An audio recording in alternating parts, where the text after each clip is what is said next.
नमस्कार बच्चों। आज हम लोग भगवती चरण वर्मा कृत चित्रलेखा उपन्यास के 21वें और 22वें परिच्छेद के साथ साथ इसके उपसंहार को भी पढ़ेंगे और इस कथा वस्तु के माध्यम से हम ये देखेंगे कि प्रारंभ में उपन्यासकार ने जो समस्या इसमें उठाई थी श्वेतांक और विशाल देव के माध्यम से कि पाप और पुण्य क्या है। गुरु रत्नांबर ने अपने दोनों शिष्यों को पाप और पुण्य समझने के लिए उन्हें संसार में भेजा और संसार की पाठशाला में ही वे दोनों पाप और पुण्य से रूबरू होते हैं और जानते हैं कि पाप और पुण्य केवल परिस्थितियों वश होता है, मनुष्य तो केवल साधन मात्र है। इस उपन्यास में उपन्यासकार ने इस समस्या का समाधान बहुत ही सुंदर और तर्कपूर्ण तरीके से किया है। उन्होंने दर्शन का इसमें आश्रय लिया है और अपनी बात को बहुत सिद्ध रूप में प्रकट किया है। इसके 21वें परिच्छेद की जो कथा वस्तु है वो इस प्रकार है। सामंत बीजगुप्त दास श्वेतांक को पहली बार सामंत कहता है। यह सुनकर श्वेतांक बीजगुप्त के चरणों में गिर जाता है।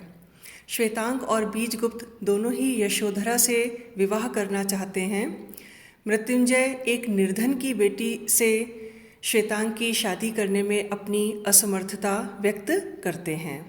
तब बीजगुप्त अपनी सारी संपत्ति श्वेतांक को दान कर देता है।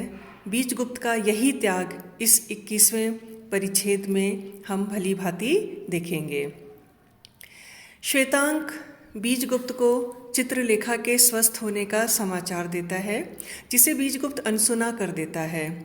श्वेतांक अपनी शादी यशोधरा से करने की बात बीजगुप्त से करता है। यह सुनकर बीजगुप्त चौंक पड़ता है। वह साफ इनकार करता है क्योंकि वह स्वयं चित्रलेखा के चले जाने के बाद यशोधरा से विवाह करने के लिए तत्पर है। श्वेतांक कहता है कि वो यशोधरा से प्रेम करता है और वो चाहता है कि बीजगुप्त ही उसका प्रस्ताव लेकर सामंत मृत्युंजय के पास जाएं। उसके विवाह का प्रस्ताव वो बीजगुप्त के द्वारा ही करवाना चाहता है, परंतु बीजगुप्त का क्रोधित रुख देखकर श्वेतांक सहम जाता है। इसके उपरांत बहुत चिंतन करने के पश्चात बीजगुप्त मृत्युंजय से मिलने पहुंचता है। यशोधरा से शादी का प्रस्ताव रखता है, लेकिन अपने लिए नहीं, श्वेतांक के लिए। यह सुनकर सामंत मृत्युंजय चौंक पड़ते हैं, लेकिन एक निर्धन से अपनी बेटी की शादी करने से इनकार करते हैं। तब बीजगुप्त श्वेतांक को दत्तक पुत्र बनाना स्वीकार करता है, लेकिन मृत्युंजय इसके लिए बीजगुप्त को मना करते हैं और कहते हैं कि कल अगर बीजगुप्त शादी कर ले और स्वयं बीजगुप्त के बच्चे हो जाने पर श्वेतांक से संपत्ति वापस ली जा सकती है। बीजगुप्त इस बात से असहमत होकर कहता है कि मैं सारी संपत्ति श्वेतांक को दान देता हूँ और अपनी सामंत की पदवी भी उसे दान कर दूंगा। आज से श्वेतांक मेरा दत्तक पुत्र है। दान पत्र के लिए आज ही राजाज्ञा ले ली जाएगी। मृत्युंजय कह उठता है, तुम आदमी नहीं देवता हो। बीजगुप्त श्वेतांक को सामंत कहता है, वह सारा वैभव मैंने भोगा है, अब तुम भोगो। बीजगुप्त सब कुछ छोड़कर चल पड़ता है। इसी बीच हम इसके 22वें परिच्छेद में देखते हैं कि बीजगुप्त श्वेतांक की शादी होने के बाद रात्रि के समय पाटलिपुत्र छोड़ देता है। चित्रलेखा को कारणभूत मानते हुए भी वह उसे माफ़ करता है और दोनों ही भिखारी बनकर चले जाते हैं। इस 22वें परिच्छेद में बीजगुप्त के त्याग और देवत्व को उपन्यासकार ने चिन्हित किया है। चित्रलेखा कुमारगिरी योगी की कुटिया से लौटकर अपने प्रेमी बीजगुप्त से नहीं मिलती। वह मानती है कि अब वह उसके योग्य नहीं रही है, इसीलिए वह श्वेतांग की शादी में भी शामिल नहीं होती। श्वेतांग की शादी में सम्राट चंद्रगुप्त आते हैं और बीजगुप्त के त्याग के सामने नतमस्तक होते हैं, उसे देवता कहते हैं। स्त्रियां रोती हैं, बीजगुप्त निकल पड़ता है। उसी समय उसके पैरों में एक आकृति झुकती है। चित्रलेखा को वह अपने जीवन का अभिशाप कहता है, उसके समाप्त होने का कारण बताता है।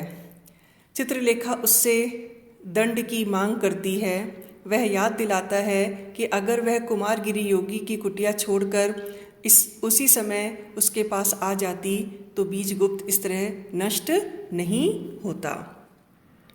बीजगुप्त चित्रलेखा से कहता है, अब सब समाप्त हो चुका, तुम्ही ने सब समाप्त कर दिया। तुम कुटिया छोड़कर मेरे पास नहीं आई, मैं निराश हो गया। अब इस समय मुझे विचलित करने क्यों आई हो? मेरे पास अब कुछ नहीं है, ना हृदय में उमंग है, ना पास में वैभव। तुम मुझे जाने दो। वह चित्रलेखा बीजगुप्त से आग्रह करती है कि वह एक दिन के लिए उसके भवन में रुके। वह योगी द्वारा अपवित्र कर दिए जाने के चलते ही बीजगुप्त से मिलने नहीं आई थी, यह बात वह बीजगुप्त को बताती है।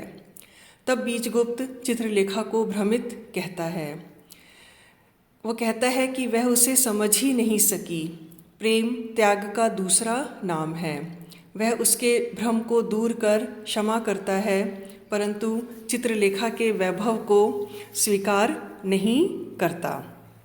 वह चित्रलेखा को भी भिखारी रूप में ही स्वीकार करता है और तब चित्रलेखा बीजगुप्त से कहती है कि संसार में हम दोनों भिखारी बनकर निकल पड़ें, प्रेम और केवल प्रेम ही हमारा आधार हो।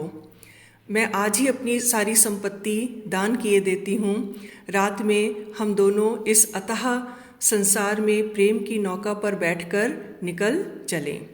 और अचानक ही चित्रलेखा का मुखमंडल चमक उठता है, उसके नेत्रों में एक दिव्य ज्योति आती है और उसकी आत्मा प्रकाशमान हो उठती है।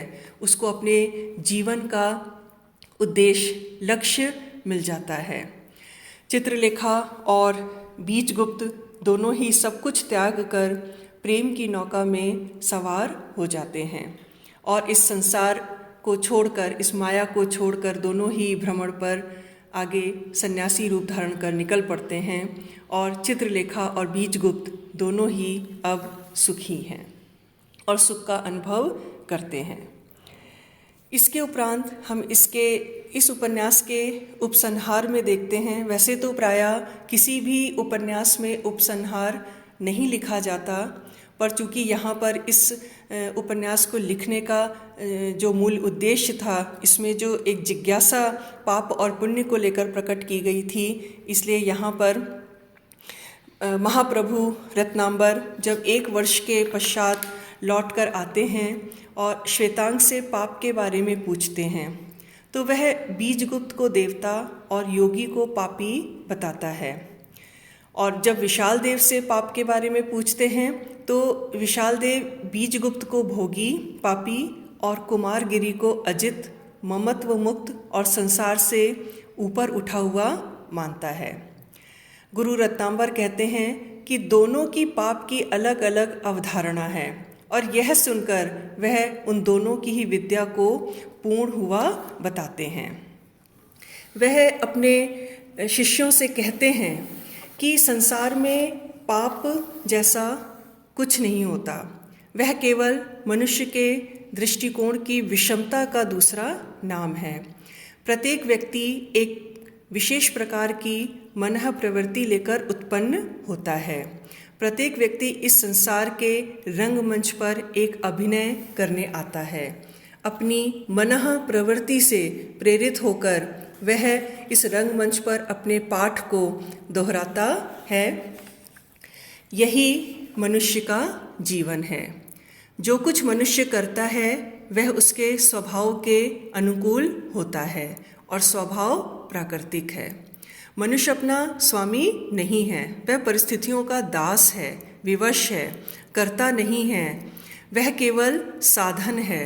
फिर पाप और पुण्य कैसा? रत्नांबर गुरु दोनों को बात को समझ जाते हैं, अपने दोनों शिष्यों की, और दोनों शिष्य भी पाप क्या है इससे भली भांति परिचित हो जाते हैं। गुरु कहते हैं कि हर व्यक्ति इस संसार में सुख चाहता है। सभी के सुख के केंद्र अलग अलग होते हैं। कुछ धन में सुख देखते हैं, कुछ व्यभिचार में सुख देखते हैं, और कुछ त्याग में सुख देखते हैं। पर ऐसा कोई नहीं है जो दुख की कामना करता हो। इसीलिए आज तक पाप की परिभाषा नहीं हो सकी। और गुरुदेव कहते हैं कि हम ना पाप करते हैं और ना पुण्य करते हैं, हम केवल वही करते हैं जो हमें करना पड़ता है। इस प्रकार गुरुदेव कहते हैं कि मेरा मत है कि तुम लोग मेरे इस मत से सहमत हो या ना हो, परंतु मैं तुम्हें बाध्य नहीं करता और ना कर सकता हूँ। बस मैं तुम दोनों को आशीर्वाद देता हूँ, जाओ और सुखी रहो। इस प्रकार इस उपन्यास में लेखक ने जो महत्वपूर्ण बातें उजागर की हैं अपने चरित्रों के माध्यम से, उन्होंने तर्कों के माध्यम से इनमें जिन प्रश्नों को उठाया है, प्रेम को उन्होंने जिस प्रकार से रूपायित किया है, प्रेम में त्याग आवश्यक होता है, प्रेम के कई रूप उन्होंने इसके अंदर दृष्टिगोचर किए हैं। और सबसे बड़ी बात, प्रेम के साथ उन्होंने धर्म के स्वरूप पे भी इसमें बहुत वैचारिकता से चिंतन किया है। और जब लेखक धर्म पर वैचारिकता से चिंतन करता है तो साथ ही वो ईश्वर क्या है इस परिकल्पना पर भी बहुत सधे हुए तरीके से अपनी बात को लेखक ने प्रस्तुत किया है। पाप के माध्यम से ही हम धर्म, प्रेम और ईश्वर की अवधारणा को भली भांति इसमें समझ सकते हैं। इस उपन्यास के प्रमुख चरित्रों में बीजगुप्त, चित्रलेखा, कुमारगिरी योगी, यशोधरा, श्वेतांग और विशालदेव आते हैं। इन्हीं चरित्रों के माध्यम से लेखक ने अपने उपन्यास को सर्वथा अपनी भावनाओं को इसमें उजागर किया है। मैं आशा करती हूँ कि ये उपन्यास आप लोगों को भली भांति समझ में आ गया होगा। धन्यवाद।